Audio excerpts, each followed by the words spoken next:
पहली बात, अगर असंभव को संभव बनाना है, दृढ़ भरोसा रखो अपने पर और परमात्मा पर, आत्मा पर और परमात्मा पर। लोगों के कहने में मत पड़ो, लोगों का काम कहना है, तुम तो कुछ करके दिखाओ, बुरा मत मानना। इतना संघर्ष करो कि इस निष्कर्ष तक पहुंच जाओ कि जो तुम्हारी निंदा कर रहे हैं वही तुम्हारा ताली बजा करके स्वागत करें। असंभव को संभव बनाना, तो दूसरा बहाना बनाना छोड़ दो, कल करेंगे, परसों से उठेंगे। कई बच्चे हमें मिलते हैं, पढ़ने वाले बच्चे हैं, वो कहते हैं हम गुरुजी उठ नहीं पाते पर कल से उठेंगे।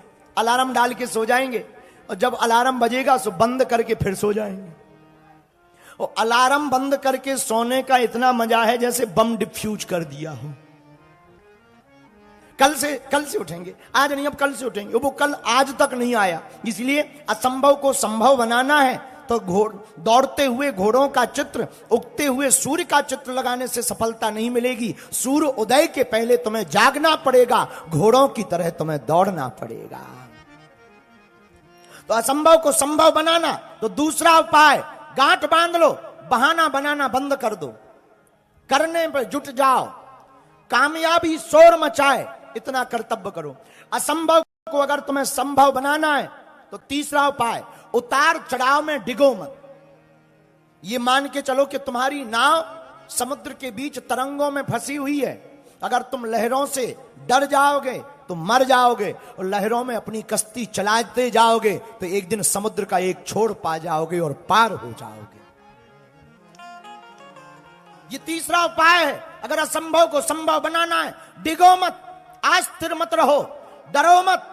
अगर कोई भी जिंदगी में उतार चढ़ाव आवे, समझना तुम्हारी कश्ती डगमगा रही है पर डूबेगी नहीं, ये तय है। जिसे भगवान पर भरोसा होता है, अरे जिन्हें खुद पर भरोसा होता है वो तैरते तैरते डूब जाते हैं। जिन्हें भगवान का भरोसा होता वो डूबते डूबते भी पार हो जाते हैं।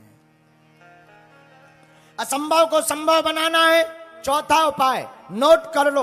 अगर आप असंभव को संभव बनाना चाहते हो, असंभव को संभव कर सकते हो, और ये निर्णय आप लो, ये संकल्प आप लो कि मैं करके ही मानूंगा, तब तक चैन से नहीं हम बैठेंगे जब तक हम कर नहीं लेंगे। ये चौथा संकल्प। और अगर तुम असंभव को संभव बनाना चाहते हो तो एक काम और करना, कभी भी हड़बड़ाहट में निर्णय मत लेना, धैर्यता के साथ निर्णय लेना। इन 5 नियमों का पालन करोगे तो दुनिया का कोई भी असंभव काम तुम संभव करके दिखाओगे। हनुमान जी ने इन्हीं नियमों के कारण असंभव को संभव किया, और असंभव को संभव किया।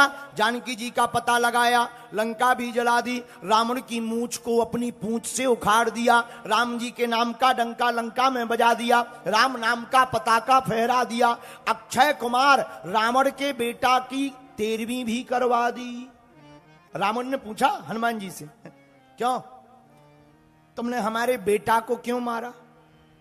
हनुमान जी बोले, कौन सा बेटा? हमने तो बहुत से मारे हैं, तुम्हारा कौन सा बेटा मर गया जो पहली बार मिला है लंका में? हनुमान जी बोले, क्या नाम था? अक्षय कुमार। हनुमान जी बोले, हमने नहीं मारा, वो तो तुमने ही मरवाया है।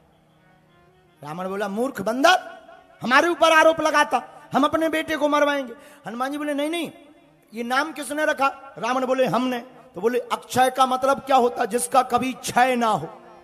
तो बोले, हमें किसी ने बताया रावण का बेटा अक्षय आया है। हनुमान जी बोले, हमने सोचा ट्राई कर लें, क्षय हो रहा कि नहीं हो। हमने मुक्का मारा, हो गया क्षय, हम क्या करें?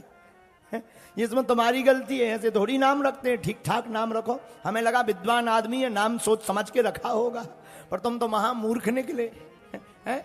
धन्य है हनुमान जी, लंका में फंसने के बाद भी कितनी सरलता के साथ बाहर निकल आते हैं। बोलो जय सिया राम। इन्हीं कारणों से हनुमान जी का चारों युग परिताप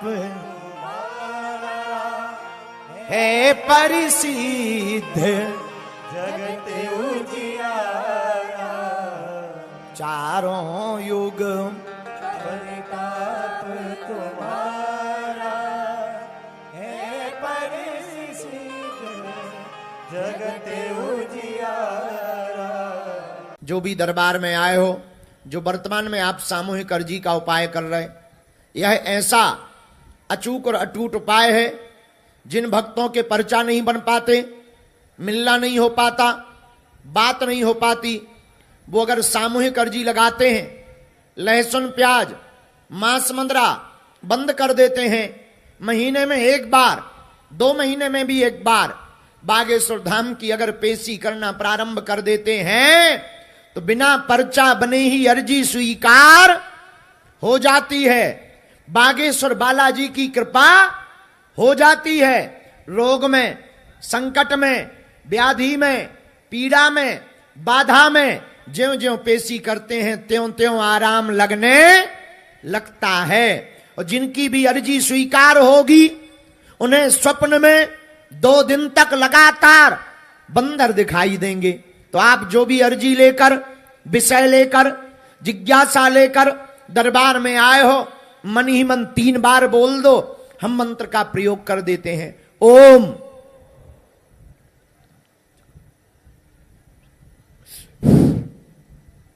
ओम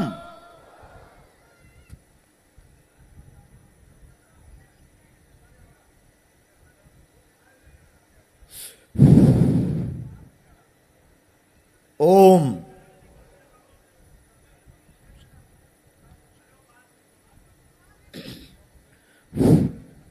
कहो, हे बालाजी, हे सन्यासी बाबा, हे कलयुग के राजा, हमारी यह अर्जी स्वीकार करो, हम पर अपनी कृपा करो। आपकी जय हो, आपकी जय हो, आपकी जय हो। हे बागेश्वर बालाजी, आजीवन पर्यंत आपके चरणों से, आपके धाम से, आपके दरबार से हम जुड़े रहेंगे, हम आते रहेंगे। लेकिन हे बालाजी, हमारी हंसी मत करवाना, हमारे घर सेना भेज देना, हम पर कृपा कर देना। अब आप लोग दाहिने हाथ की मुट्ठी का सिर के ऊपर से 7 बार उतारा कर लो और ऐसे बालाजी के चरणों की तरफ छोड़ दो। बाएं हाथ की मुट्ठी का उल्टा उतारा करो 7 बार, इसे भी बालाजी के चरणों की तरफ छोड़ दो। और फिर दोनों हाथों को आपस में मलो। ओम बागेश्वराय नमः, ओम बागेश्वराय नमः, ओम बागेश्वराय नमः। एक बार आंखों में लगा लो, शरीर में जहां पीड़ा हो स्पर्श करा लो। अब बड़े भाव से बोलो, बागेश्वर धाम की, सन्यासी बाबा की, दिव्य दरबार की।